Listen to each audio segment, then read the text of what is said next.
down the barbell bench press. So in this video, I'm going to be going over the barbell bench press. It's something that a lot of people want to do. However, oftentimes what can happen is technique gets faulty, shoulders get injured, or we're just not entirely sure of what to do. So I'm going to break down the barbell bench press and the main important things that you should know to make sure that you're doing the technique properly, but also saving the shoulders. So the first thing I want to talk about when it comes to the barbell bench press is your setup for your bench. Now there's going to be what's called 5 points of contact that we want to remain throughout the entire lift. And those 5 points start from the feet. So with my feet, I want to make sure that they're pressed into the floor.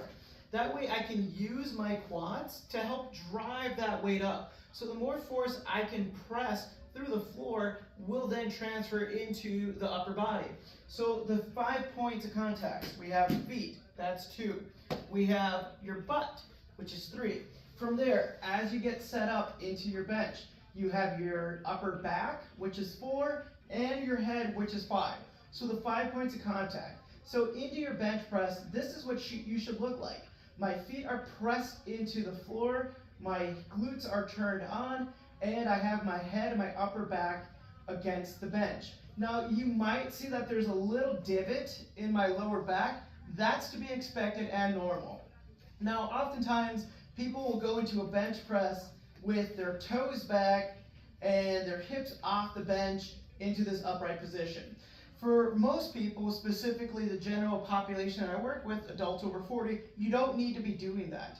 This is a powerlifting technique to help you with getting heavier loads over your chest. Now, for most people, you're not a powerlifter, you're just a regular person wanting to lift weights. So what you can do is just keep your feet down, firmly pressed into the floor, glutes tight, upper back and head onto the position. So this is your start position. This is where we want to be. Remember the 5 points of contact.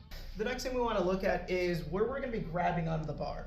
So when we're grabbing onto the bar with the barbell bench press, if your barbell has knurling, which is this rigidness onto the barbell that helps us with our grip, I typically like going pinky onto the second ring inward. That way I can get a good position into holding it. Now, if that's a little too far outward, you can scoot your hand inward a little bit more, but just want to have a good amount of distance. And again, we're looking at the knurling ring to kind of direct us where we should be putting our hand placement. Again, I like pinky on the second knurling ring in. If that's a little bit too wide for you, feel free to adjust it just slightly.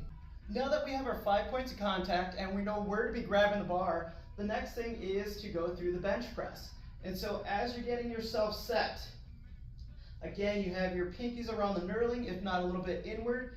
We want to imagine that as you go into your bench press, you're driving those feet into the floor, glutes are tight, you want to pull the barbell down. So rather than just letting the bar drop, what you want to do is you want to actively pull the bar down with your lats. From there, you're going to be pressing back up. So it's an active pulling motion downward, and then I press upward.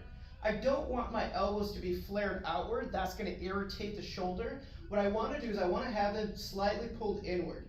So I'm rowing the barbell down, and I'm driving the weight back up. So remember, elbows slightly tucked in, pull the bar down. From there, press the bar away from the chest. So it's a slow movement as you pull down, an aggressive movement on the way up.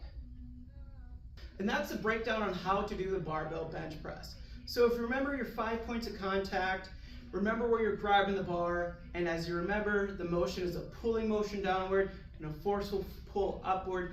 You're going to get yourself set up for some really good technique, save the shoulders, but most importantly, get stronger. So if you found this video helpful, please share it with a friend, and I'll see you in the next one.